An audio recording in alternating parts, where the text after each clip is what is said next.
Morning students. So today we shall discuss about unit number 2. So name of the unit is electrochemical cells and corrosion. So in this we have two important parts. One is electrochemical cells, the second part is corrosion. So we will be discussing about electrochemical cells, then we will correlate with these electrochemical cells with corrosion, right? So these electrochemical cells, what are these electrochemical cells? This is our first topic we are going to discuss. By the way, I am Dr. T. Venkat Nagabaji. I am working as a professor in the Department of Basic Sciences and Humanities, LARA. Unit number 2, that is electrochemical cells and corrosion.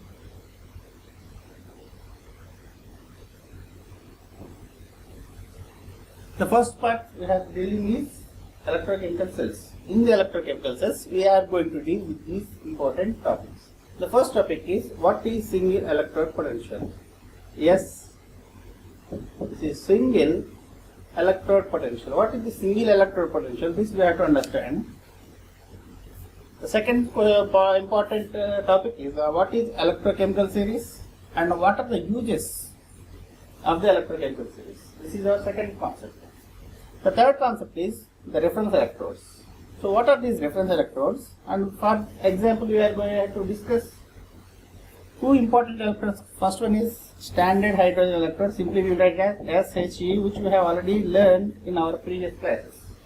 We will have a detailed revision about the SHE. The next one is the Kalman electrode. These two are the reference electrodes we are going to discuss. Until here, this we all have covered in our intermediate part. But the new concepts pertaining to the engineering topic is the concentration cells and the construction and working of a glass electrode, and how are we going to find out the pH. pH. What is pH? The negative logarithm of H plus ion concentration in a solution is called as the pH of the solution. So how are we going to find out the pH of the solution using glass electrode? We will see what are the details of glass electrode, how it is being constructed, what are its uses. So we shall go for the next slide. First one, what is electrochemical cell? So if you discuss about the electrochemical cells, they share two important types.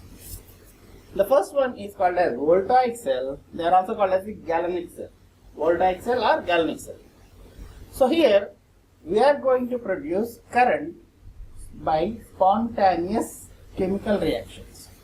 So here we are converting current. We are producing current by using these voltaic cells. So we are converting a spontaneous chemical reactions into electricity. Such type of cells are called as voltaic cells. They are also called as galvanic cells. Galvanic cells. Galvanic cells. The second type is called as electrolytic cells. So here they are non-spontaneous. The major difference is this is spontaneous and this is non-spontaneous. Non-spontaneous means it requires some input voltage in order that the reaction to take place. So here we will be taking that as a DC power source. So it requires some external source. This is important point to be remembered. So two cells, voltaic cell, second one is the electrolytic cell. So now we are not going to discuss about this thing. We are going to discuss about what is voltaic cell. But both, why are you discussing about electrolytic cells? That means both of them, they come under the same category called as electrochemical cells. So electrochemical cells, they have two types. So the first one is the galvanic cell. Here we produce current. Current is produced or generated. And second one is electrolytic cells. Second one is electrolytic cells. So in the electrolytic cells, the current is utilized to create a reaction, right? So we shall go for the next slide. So before going to this, you should be very familiar with this important point as oxidation numbers. Best example, since we have been learning in our 8th class, 7th to 8th, when zinc is added to HCl, immediately we get some gas.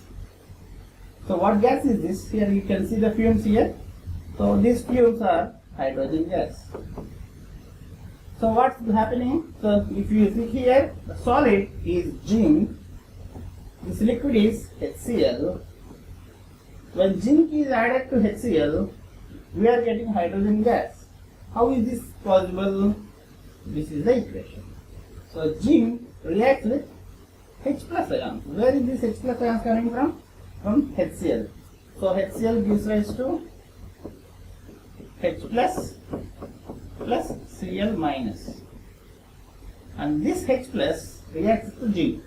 So zinc reacts this with H plus, it donates the electrons. So the oxidation number of zinc is 0.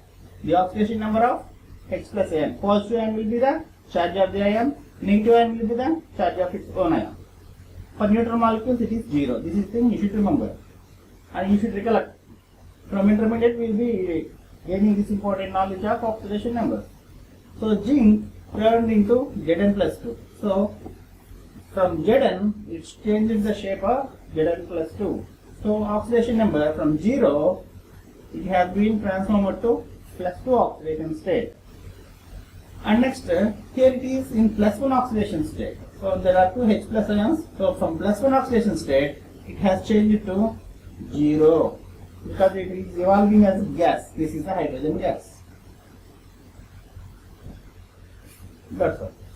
Zinc when added to HCl gives rise to ZnCl2 plus hydrogen gas. That is simple. Now, what is the inference of this? What is the inference of this means? In order to keep track of what loses electrons, this is important. Who is going to lose the electron and who is going to gain the electrons? That is what is important in order to assign the oxidation number. So we assign the oxidation number in order to keep a track of what is gaining the electrons or losing the electrons and which compound, which element or which atom is gaining the electrons. So for example in this what I have been saying, zinc from 0 it has converted to plus 2. So zinc is losing electrons. That's all. So zinc loses 2 electrons and it is forming Zn plus 2 ion. Very good. So a species is reduced when it gains the electrons. But here zinc lost, then it is called as oxidized. So what is meant by oxidation? Increase in the oxidation state, that's all. If a species lose electrons, then it is oxidized. If a species gains electrons, it is reduced. That is what is written here. So a species is reduced when electrons are gained. So for example here, plus 1 oxidation state is at hydrogen H plus ion. It has converted into 0 hydrogen gas. Oxidation number 0. So here what happens? H plus gains an electron, right? H plus gains the electrons. Therefore, H plus is reduced. So this is reduced and this species is oxidized. This is important. This is all the basic concepts of electrochemistry. If you understand this important concept, then we can go for water electrochemical cells directly. Right? Now what is reduced is the oxidizing agent and what is oxidized is called as the reducing agent. So what is oxidized is called as the reducing agent and what is reduced is called as the oxidizing agent. Don't confuse between these two. These two are very simple and very clear, but they will always confuse you. But you should be very clear about this. Which gets reduced is called as oxidizing agent because it is giving electrons. Right? So an oxidized which is oxidized is called as the reducing agent. So zinc, H plus oxidizes zinc by taking electrons. Taking electrons. Clear? So we shall go to the next one. Now we will come back to the original topic. What is voltaic cell? This is all the background work will be remembered in order to understand the electrochemical cells. What is a voltaic cell? This diagram I think you are familiar since our 7th class. We are very easily remembering. So copper sulfate. This is copper sulfate.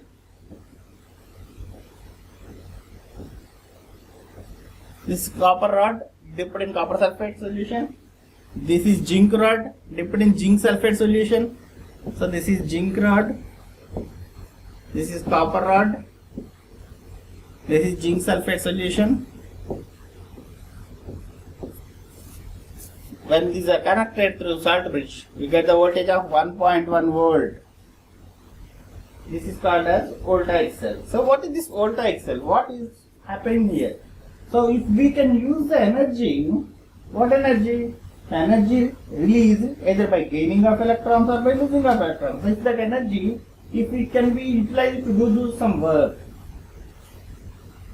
How can we do work with that energy means? By the flow of electrons to an external device. What is this external device? What we have used here?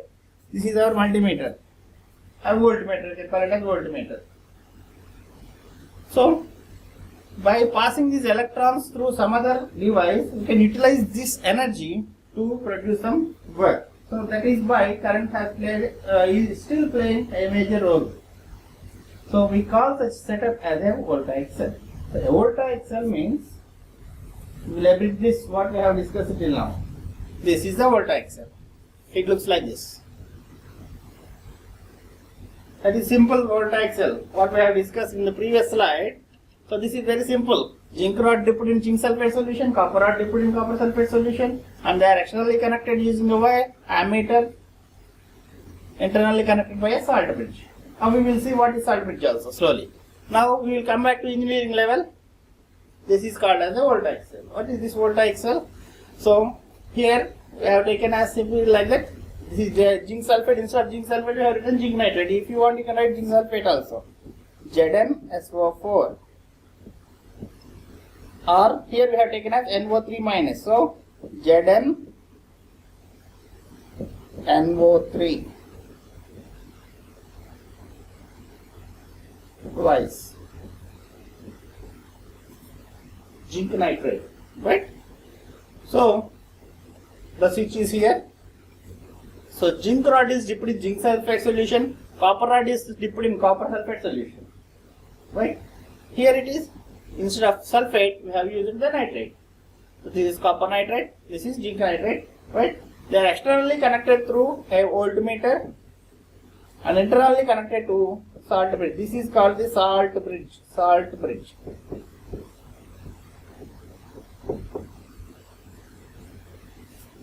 So what happens here? So the oxidation occurs at anode. Very clear. What is the anode? Anode is always written on the left hand side. If I stand like this, the left hand side is zinc. So this is our anode. So oxidation occurs at anode and reduction occurs at cathode. This is important.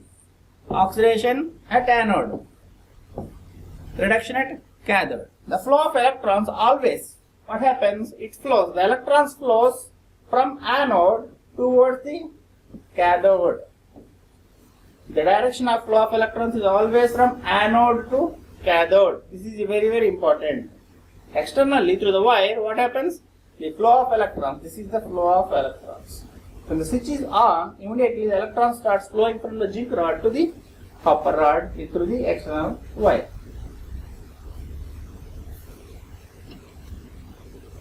Next, another important point to be remembered is, while moving this one, right, the electrons are starting moving from the zinc sulfate, they are moving towards the copper rod, right, very nice. What happens to the charge balance? Is the charge balanced? No. How is these electrons coming? Zinc, by losing 2 electrons, it is converted into Zn plus 2 ions. And here, these electrons are absorbed by copper and it is forming copper nitrate. Cu plus 2 is absorbing these 2 electrons and form copper. Here, so copper is formed here and zinc is reduced to form Zn plus 2 ions. So zinc oxidized, copper is reduced. Anode oxidation, cathode reduction. This thing is to be remembered. Now, how would not be balanced and the flow of electrons would stop? Why?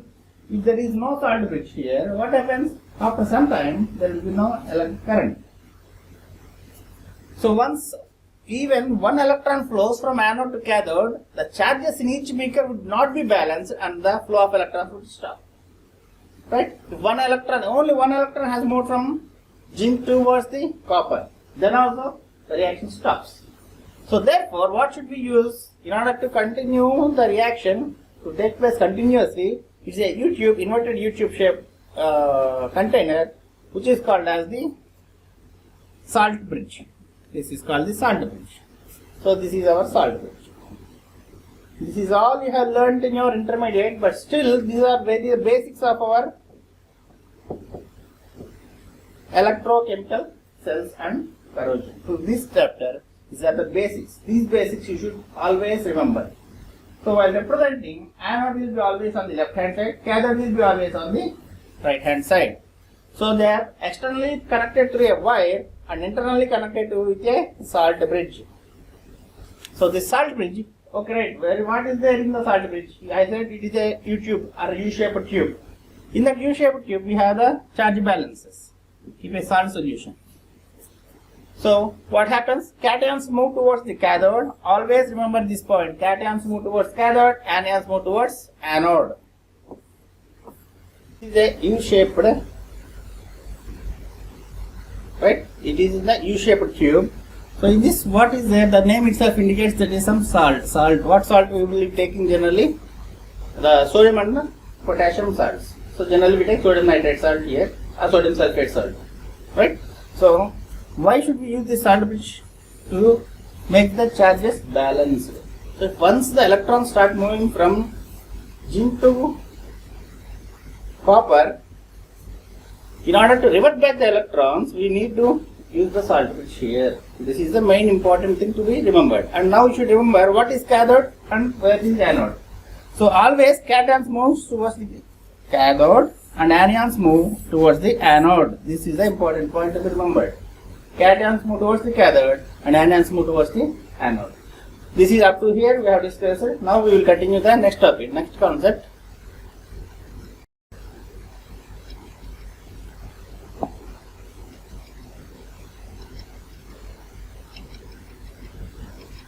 What is the salt bridge? This is what we are discussing. So in order to bridge these two half cells, we are using a inverted U-tube. This is the inverted U-tube. This inverted U-tube is called as the salt bridge. What is it having? It is containing either KCl or KNO3, or even you can use NaNO3. Any salt which will be useful for connecting. So what is it doing? It acts as a bridge by connecting the two half cells. There are two half cells. You can see in this slide here. Two half cells are there. And what is happening here? This salt bridge is connecting the two different cells. So this is the one half cell and this is another half cell. So the salt bridge bridges the gap between two different half cells. That is why it is called as the salt bridge. So bridge means it is bridging the gap between the two half cells. And why it is called salt? Because here I have written here. You have the salts of either potassium or sodium. So electrolyte salts. An electrolyte.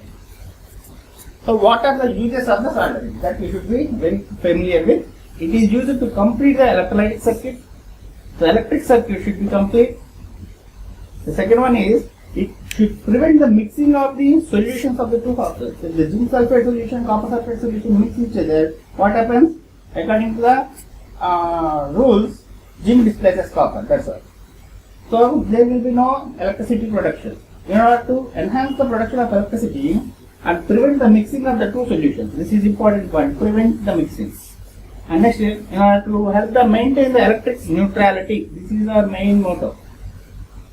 Because I have been saying that if even one electron moves from here, one electron also, if even one electron moves from zinc to copper, immediately the circuit is stopped. And if once there is no salt bridge, imagine that there is no salt bridge, then how can the electrons come back? Revert? Will they come back? No. Because always zinc acts as anode. Here it is very clearly written, zinc is anode and copper is cathode. Zinc loses the electrons, 2 electrons, and copper accepts the 2 electrons. Right? So we shall go for the next concept. What is the difference between a galvanic cell and an electrolytic cell. I told you that galvanic cell produces current. So chemical energy is converted into electrical energy. That is called as a galvanic cell, or simply we can also call it as voltaic cell. Anything. What about the electrolytic cell? The reverse happens. Electrical energy is converted into chemical energy. They appear to be same, but there is a very major difference. Here, chemical energy is converted to electrical energy. These are useful as, for example, batteries. Then this electrical energy is converted into the chemical energy. So here, what is there? Where you have to use the external EMF should be used, right? So this is very important. We are going to study these galvanic cells. So these 5 points should be remembered by all of you very carefully. The first one is chemical energy is converted into the electrical energy. The second point is anode is always negatively charged. Very clearly remember, anode will be negatively charged and cathode will be positively charged. But if you come to the electrolytic cell, it is reverse. Anode will be positive, cathode will be negative. So you should not confuse between these two. Get familiar with the galvanic cells and the voltaic cells, or galvanic cells or voltaic cells. So this is very important. Anode is for negative and cathode is positive. For example, if I write zinc and copper. So zinc is anode, I said. It implies that this is negative in charge and copper will be always positively charged. Positive. Cathode is positive, anode is negative. Third point, salt bridge is required here. In order to, I have already told you here in this slide, to complete the electric circuit, to prevent the mixing of the solutions and to help to maintain the electrical neutrality. So salt bridge is required here. But here, salt bridge is not required. We are converting the electrical energy into chemical energy. So there is no need of any salt bridge here. Next, this process is reversible. So if I apply an external EMF, all the electrons which are flowing from zinc to copper will revert back and come back to zinc. So electrons start going from copper to zinc. So this is a reversible reaction and spontaneous. This is very important. Spontaneous means which doesn't require any external force. Just if you dip it in zinc rod in a zinc sulfate solution and copper rod in a copper sulfate solution, and then connect externally using a copper wire and internally by a salt bridge, immediately current flows even without any work done. This is a spontaneous process. But this is a irreversible.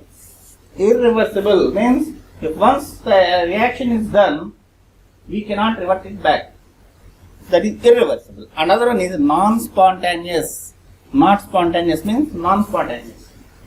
So you should start it. You should put on the switch in order to start the reaction to happen. Electricity is required. So what similar, then if it is clear that EMF of the cell will be always positive. EMF of the cell is positive means we are getting some current. EMF means electromotive force, current. So current is positive here, but here EMF of the cell will be negative. Here the cell is negative. It implies that current is absorbed by the cell. That is what is here clearly written. Electrical energy is converted into chemical energy. In order to get the chemical energy, we require some electrical energy. That is very simple and direct. So this is to be very importantly remembered. And out of these two, we are going to study about this particular part that is called as the galvanic cells. What are galvanic cells? Electrochemistry deals with both the topics. Conversion of chemical to electrical and electrical to chemical. But in our subject, we are going to deal only mainly about the galvanic cells. Right? So we shall go for the next one.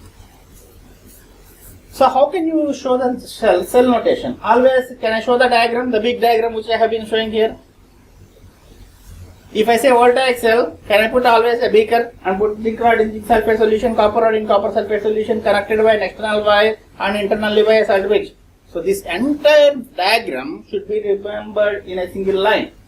So that is called as cell notation. So what is this cell notation? This. In the cell notation, always anode should be on the left. Anode. So I said zinc is anode. So zinc should be written on the left hand side. Zinc. So here you can see here zinc. And cathode should be written on the right hand side. So on the right hand side we have to write copper. because we have taken cathode as copper. Next, electrons flow from the left to right. This is to be remembered clearly. Right? From left to right, electrons will be continuously flowing. Next, oxidation always takes place on the LHS, reduction on the RHS.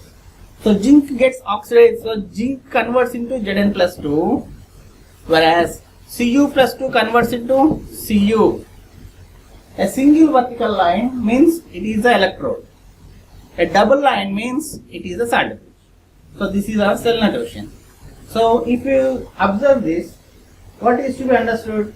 Zinc is dipped in zinc sulfate solution and zinc is oxidized and it is acting as anode. On the right hand side we have written copper. So anode will be written always on the left hand side, whereas the cathode will be written on the right hand side. So what is the single vertical line? It implies the electrode electrolyte boundary. So zinc rod is dipped in zinc sulfate solution and copper rod is dipped in copper sulfate solution. And what is this double line? This double line or double vertical lines we call them, it indicates the salt bridge.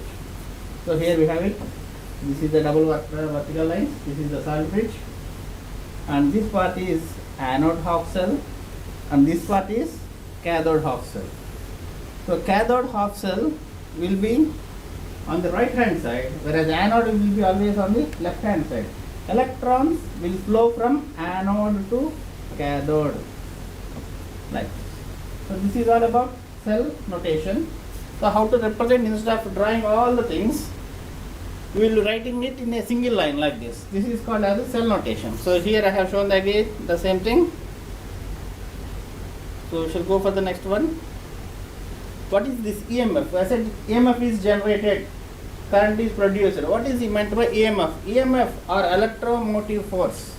EMF stands for electromotive force. So what is this electromotive force? It is the difference of the potential which causes the flow of electrons. So electrons are flowing from left to right. That's what we have been discussing. So how are these electrons flowing?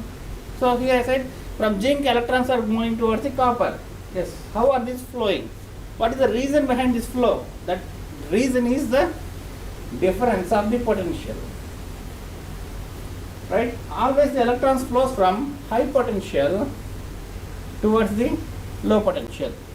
High potential to low potential. So the difference of the potential, right, which causes the flow of electrons from an electrode of a higher potential to an electrode of a lower potential is called as the EMF or electromotive force of the cell. So how can we calculate the EMF of the cell? Next question is the same thing. So how can we calculate EMF of the cell is given by the notation E cell is equal to E cathode minus E anode. Cathode minus anode. So now remember which side we are writing the cathode? Cathode will be written on the right hand side. So E right minus E left. So EMF of the cell may be represented as like this. See, if you know the electrode potential of anode and cathode by simply subtracting E cathode minus E anode, subtracting from cathode potential minus anode potential, we are going to get the E cell or EMF of the cell. So E cell is the EMF of the cell, E cathode is the reduction potential of the right hand side electrode, RHS. That is cathode. Therefore, we call it as cathode, E cathode. And E anode means reduction potential of the left hand side electrode. That is called anode. Therefore, we call it as E anode. So this is anode. So this is all about EMF. Now we shall see the main important topic. How can we calculate the EMF of the cathode and EMF of the cell? We have to discuss it. Then you said E cathode minus E anodes are here. How can you calculate E cathode and how can you calculate E anode? For that, we have to see an important definition called as single electrode potential. From here, our syllabus topic starts. Till now, I have given you a basic introduction about what is battery, what is cell, what is electrochemical cell, what are the galvanic cell, and what is a voltaic cell, and we have discussed about the EMF of a cell. Now we will discuss how can we calculate the single electrode potential of a cell. So what is meant by a single electrode potential? First you should understand the meaning of it. So the meaning is, if you take a metal rod, for example take the zinc rod, we dip it in the zinc sulfate solution. And remember the other one is the copper rod, dip it in copper sulfate solution. So if a metal rod is dipped in its own salt solution, that is important. So metal rod dipped in its own salt. Here we can write as own salt. Why is it own salt? We should not dip zinc rod in copper sulfate or copper rod in zinc sulfate. We should dip only zinc rod in its own salt solution. Then what happens? Some of the metal atoms, they tend to lose electrons. If they lose electrons, that is called oxidation. Lose electrons, then it is called as oxidation, or sometimes they tend to accept electrons, that is called as reduction. Accept means reduction. This process of either oxidation or reduction, it depends upon the nature of the metal, right? And this process, what happens? Either giving of electrons, is losing of electrons, or accepting of electrons. This depends upon again the nature of the metal. Sir, why is always zinc giving? I said zinc is losing electrons. Zinc loses electrons. And copper gains electrons. Why? Copper is gaining. Why? Means it depends upon the nature of the metal. So zinc is always trying to give it. So we will in the further classes we will be understanding the nature of the metal. How does the nature of the metal depend whether it is a giving type or accepting type of metal. That is how we will discuss in our next classes. Now if you see this, so in this process what happens? A small potential is developed between the metal atom and its corresponding ion. So this metal atom and corresponding ion, this is called as the single electrode potential. So the brief of all this, we can write what is single electrode potential means. A dynamic equilibrium between the metal ion and the potential difference between the two is called as the electrode potential, and it is measured in volts. So what are the units of electrode potential? Volts.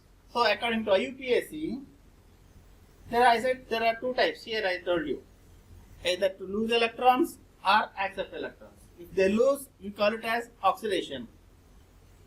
So if by losing electrons, if we develop potential, we call it as the oxidation potential.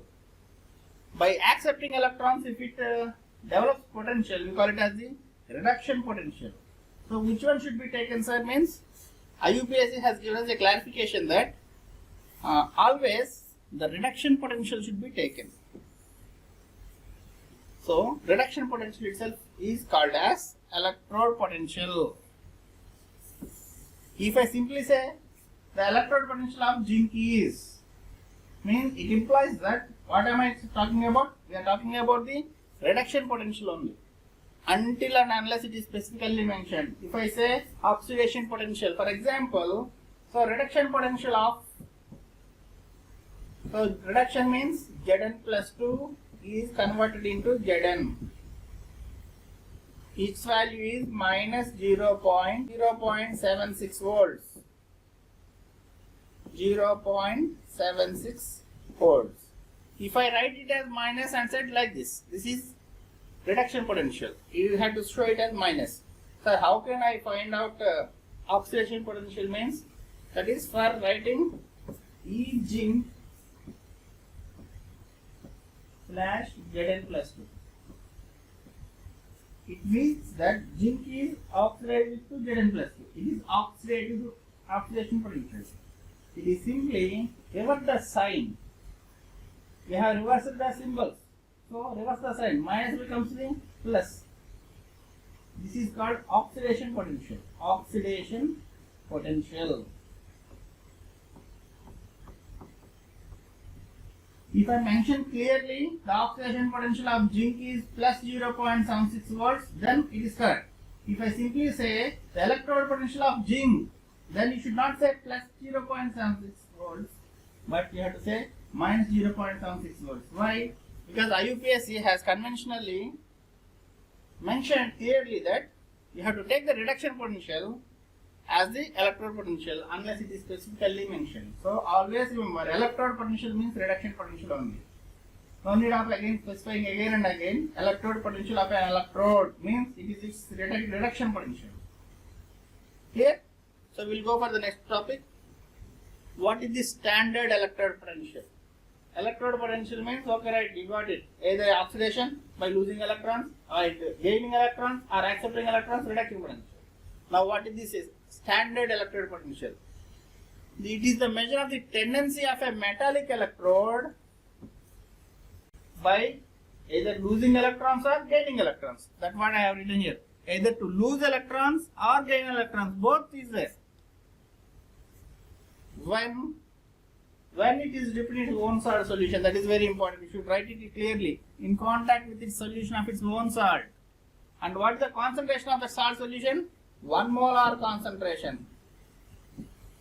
And temperature 25 degrees centigrade. Here we have specified only two important terms. The concentration of the salt solution should be 1 molar and the temperature should be 25 degrees centigrade. Then it is called as standard electrode potential. And it is represented by the symbol E0, E0. Here you can see here E0, power of 0, E0. We call it as E0. If I simply write E, will E is equal to E0? No, because if I write electrode potential, it implies that we are not specifying the concentration and the temperature. If you specify the concentration and temperature clearly, then it is called as standard electrode potential. So a simple definition and very useful definition. So what is meant by standard electrode potential? It is the tendency of a metallic electrode either to lose electrons or gain electrons when it is placed in its own salt solution of 1 molar concentration and a temperature of 25 degrees centigrade. So for example, we will see here E of Cu plus 2 slash U. See clearly, plus 2 is becoming 0. Is it oxidation or reduction?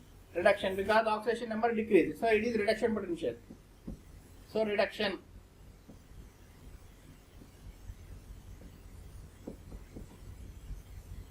So it will become E0. When will it become E0? The Cu plus 2 solution concentration should be equal to 1 molar concentration. If Cu plus 2 concentration is 0.1 molar concentration, can I call it as a standard electrode potential? No. For calling it standard electrode potential, you should have two conditions. One is salt solution should be 1 molar concentration, temperature should be at 25 degrees centigrade. And this E0 value, how can you find out this E0, sir? Means it can be done experimentally by using a SHE, standard hydrogen electrode. This we have discussed in our intermediate, and again we have go to discuss this in detail. What is the standard hydrogen electrode? Simply we can call it as SHE, standard hydrogen electrode sheet. Right?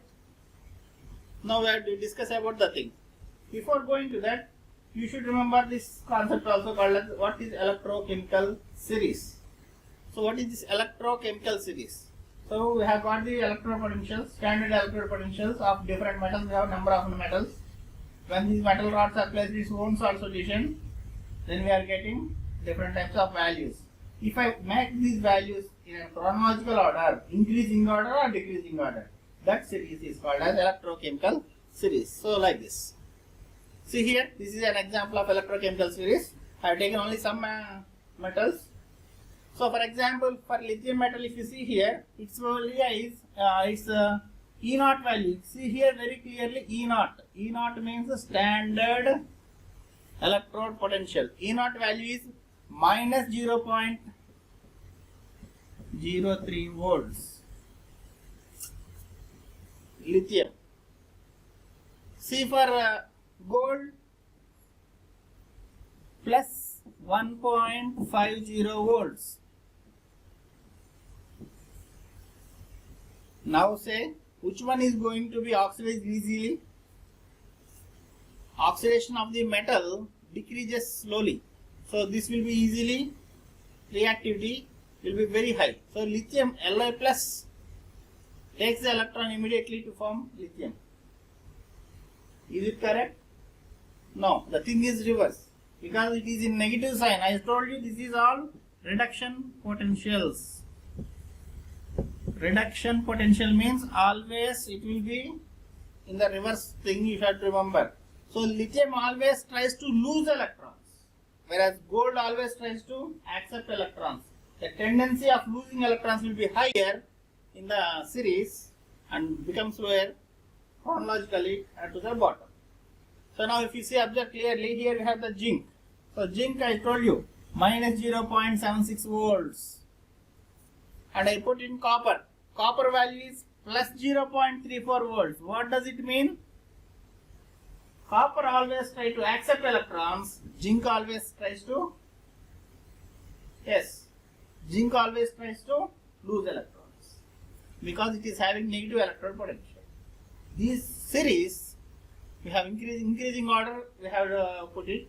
This series is called as electrochemical series. What I have been explaining till now, I will be consolidating in a definition group. So when the metals or the electrodes, they are arranged in an order of their increasing values of standard reduction potential. This is important line you should remember.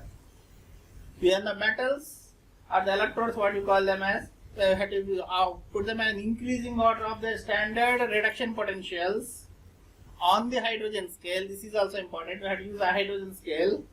Then that arrangement is called as electrochemical series. Simple definition, very clear and simple. You should have the increasing values in order of their increasing values of standard reduction potential, or simply electrode potential, you can call it as. That is order is called as electrochemical series. And the electrode potentials of different electrodes can be used by finding the SHE. I told you previously, standard hydrogen electrode. By using this, you have to find out the electrode potentials. So the potential of the hydrogen electrode, first you have to know what is the value of hydrogen electrode. Its value is 0 volts. For SHE, E naught value, you should remember clearly this important point. Why is it taken as 0? I will explain again. SHE value, E naught value is equal to plus 0.00 volts. So you can see here. See for hydrogen here, 0.00 volts. So based upon the hydrogen, if it is above that, it will easily lose electrons. If it is below this, then it will gain electrons. This is the concept. You should remember clearly, right? So the measured EMF itself is the standard electrode potential of the electrode because this is 0. I said E cell is equal to ERHS minus ELHS. By subtracting anything from 0 from anything, you will get always the same value. Therefore, there is no confusion. Using SHE, since the EMF of the since the SHE is having the standard electrode potential as 0 volts, whatever the answer you get, that itself is called the standard reduction potential, or simply electrode potential. That's all. So for that we have shown you a table like this. So this is the table. You have to remember some values at least. For example, copper and zinc, because I have been using this zinc and copper always. So for zinc it is minus 0.76 volts. So it is a reduction potential. Next for copper, we are having the plus 0.34 volts. It is also reduction potential. But can copper displace zinc or can zinc displace copper means that we have to understand this from this table only. Right? The metals. So what are the uses of this table? Or say this table, since we instead of saying this table, we will call it as electrochemical series. What are the uses? We have to see the uses of electrochemical series. Why should we learn this series? That we will discuss now. You can find out, the first point is, you can find out the EMF of the cell. E cell is equal to E cathode minus E anode. So for example, I have taken, see here, this one we will take, we have taken the zinc. Zn, yes, the same representation I am writing. Zn plus 2, double lines, this indicates the salt bridge, and then Cu plus 2, Cu. What is the standard electrode potential of zinc? Minus 0.76 volts, right? For copper, plus 0.34 volts. Now, this is a zinc copper battery or cell. EMF of the cell is equal to, E cell is equal to, or E naught cell is equal to, E copper minus E zinc. This is our formula. See, for copper, what is the value from this table? Copper, we have got plus 0.34 volts. Right here clearly, plus 0.34 volts. Minus, for zinc how much it is? Minus 0.76 volts. Minus 0.76. Already have minus. So again you write one more minus 0.76 volts. So now plus 0.34 minus of minus plus 0.76. Add these two, we will get plus 1.1 volt. 10 otherwise. So we have calculated the EMF of zinc Zn plus 2, Cu plus 2, Cu. For this cell, EMF of the cell we got it as E naught is equal to plus 1.10 volts. So, by using the electrochemical series, we are able to calculate the EMF of the cell. This is only I have written here. The first use of electrochemical series is, if you know the single electrode potential of cathode and anode, you can easily calculate the EMF of the cell. How much current is going to be produced? EMF means electromotive force, or simply called as current. Next, the relative tendency of a metal to ionize can be noted. So, which metals are easily ionizable? Means the metals on the top are more easily ionized. So, see, we will go back to the series, or we will go back to the next thing. Here it is. So, my question is whether lithium is going to ionize first or gold. Means metals on the top always ionize first. So, lithium always try to be in Li plus state. So, it is having minus 0.03 volts, which is very, very low electrode potential. Therefore, this metal ionizes faster when compared with even zinc. Zinc is only having minus 0.76 volts. Is it clear? I have taken zinc sulfate solution and put a little amount of lithium. What happens? It displaces this zinc. That is our second point. The relative tendency of the metals to be ionized, can be noted with the help of electrochemical series. How top metals are easily ionized into form solutions. So lithium easily dissolves in water, whereas gold, is it dissolving? No. If it dissolves, I put a gold into my finger. By tomorrow, if I put it in water, it will disappear. Is it happening? It's not happening. Why? Because in the electrochemical series, gold is having an electrode of plus 1.50 volts. If you give that amount of current, then only gold gets dissolved. So hence, gold is called as noble metal. The next place we have silver. That is the reason why you see high prices for gold and next for silver. Why silver? Why can't we use silver as a very, very precious metal? Means silver is having plus 0.80 volt. It can easily rust. So even corrosion happens to silver. But for gold, plus 0.15 volts, which is very high potential, which cannot be easily oxidized or reduced. It is not having a tendency either to lose electrons or gain electrons. Therefore, gold is precious. Next to one, silver, and next one is copper. And third point, the metals with high negative electrode potentials are more prone to corrosion. Just now I was saying about corrosion. If that is more negative, means they undergo corrosion very fast. So in these three, which is going to undergo corrosion fast? Copper, silver or gold? From the top, so it is on the top, so copper is going to be corroded fast. That is the reason if you keep some water in copper vessel, copper easily corrodes. Silver also corrodes, but in gold I didn't keep. But still you try to keep in gold vessels, you try to keep some water, it is not going to prone to corrosion. Corrosion means conversion of the metal or degradation of the metal into its relative stable oxides or other stable compounds. So we can, the electrochemical series, we have three uses now. I have discussed it. First one is we can find out the EMF of the cell. Second one is the related reactivity or tendency to ionize. Top metals ionize faster. Third one is corrosion. Which metals are going to corrode fast? The top metals are with less negative electrode potential. Less negative electrode potential values are less prone to corrosion. Means if it is more negative means more easily corroded.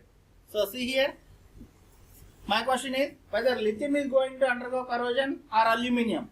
Both are having negative values only. Here minus 1.66, here minus 3.03. Which one will corrode fast? Lithium. Because it is having more negative value. More negative value implies it undergoes corrosion fast. Right. Next, the fourth point is metals. Which metals display hydrogen when placed in acid? So generally, the metals above hydrogen, they display hydrogen. For example, zinc, if you place in HCl, it will liberate hydrogen gas. So for that also I have to see the table. So zinc is having minus 0.76. So zinc, if I put a zinc rod in HCl solution or sulfuric acid solution, dilute solution, hydrogen gas is liberated. But if I keep a copper rod or a silver rod, it doesn't liberate. Why?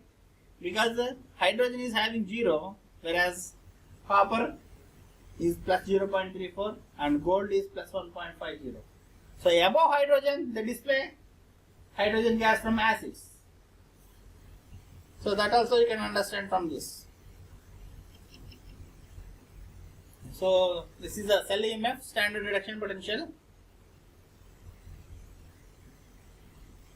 So the larger the difference between the E reduction values and the larger the E cell.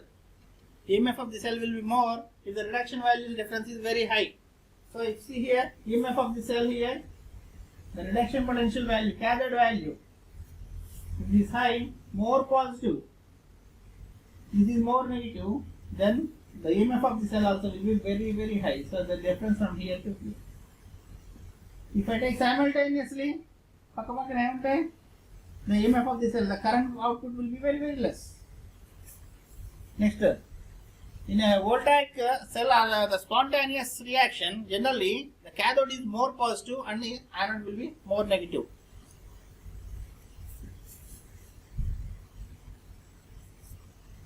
So this is about so negative and more positive. That's clear.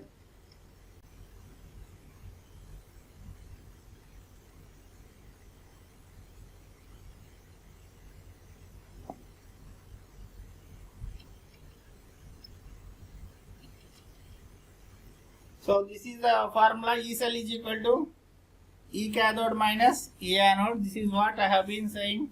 I am summarizing all the things what I have been saying till now. Reduction and oxidation. Here always we will be taking the reduction potentials, right? And for calculating the EMF of the cell, we have to subtract RHS minus LHS. E cathode minus E anode. So the cell diagram is anode will be placed on the left hand side and cathode will be placed on the right hand side. This is what you have to remember. So till now I have been talking about the cell, EMF of a cell. How are we going to represent the EMF of the cell? What is single electrode potential, standard electrode potential, and then we have come to the conclusion of EMF of the cell, and we have discussed about the series called as electrochemical series. Electrochemical series. So in the electrochemical series, we have discussed what are the uses of the electrochemical series. This is one of the most important topic to be understood in order to see that reduce the corrosion path.